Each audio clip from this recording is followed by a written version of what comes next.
Hello ළමයි. ඉතින් මම අද අරගෙන වෙත් තියෙන්නේ මගේ විදිහට චිකන් කරි එකක් හදන්නේ කොහොමද කියලා. ඉතින් ඔයාලා වීඩියෝ එක ඉවර වෙනකම් බලන් ඉන්න. මම මගේ චිකන් කරි එක හදන විදිහ.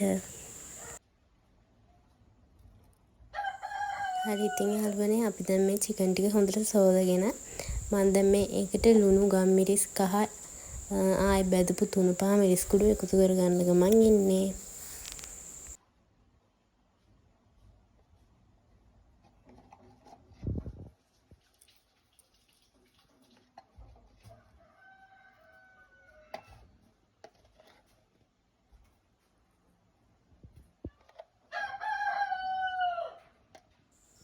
හරි ඉතින් යාළුවනේ අපි දැන් මේ ටික හොඳට අනා ගන්නවා.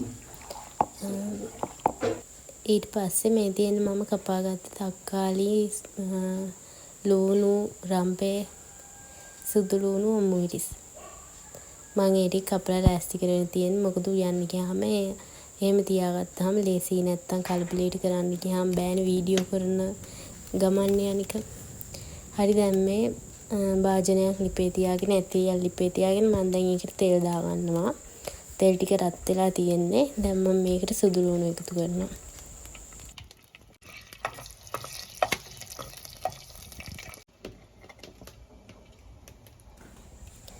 යාළුවනේ ඉතින් මම දැන් මේ සුදු ලුණු ටික හොඳට බැදුනට පස්සේ ඒකට රම්පි ටිකයි ඉතුරු අමිරිස් ටිකයි ලුණු ටිකයි ඒත් එක්කම එකතු කරගන්නවා.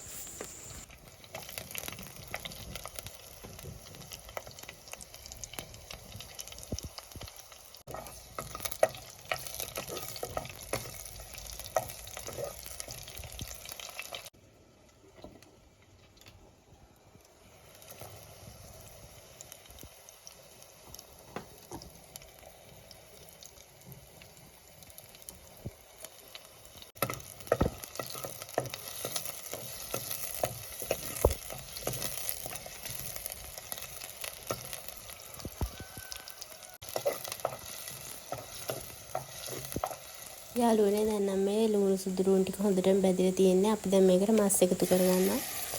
ඒක එකතු කරලා මේකට වතුර ටිකක් දාලා පියනකින් වාලා හොඳට තැම්බෙන්න තියාගන්නවා.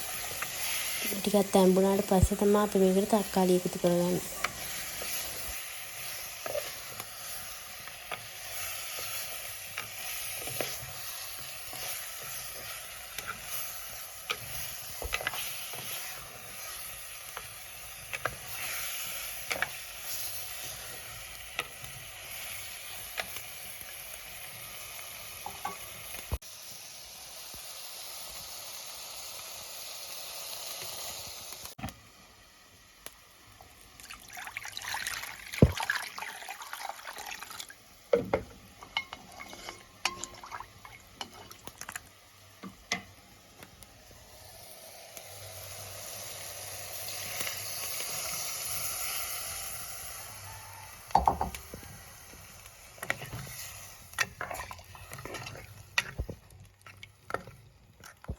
හරි ඉතින් යාළුවනේ අපි මේකට වතුරත් එකතු කරගෙන තැම්බෙන්න ටික වෙලාවක් තියලා දැන් මේ තක්කාලි ටිකත් එකතු කරගෙන තව චුට්ට වෙලාවක් තියලා අපි මේක ලිපෙන් බා ගන්නවා.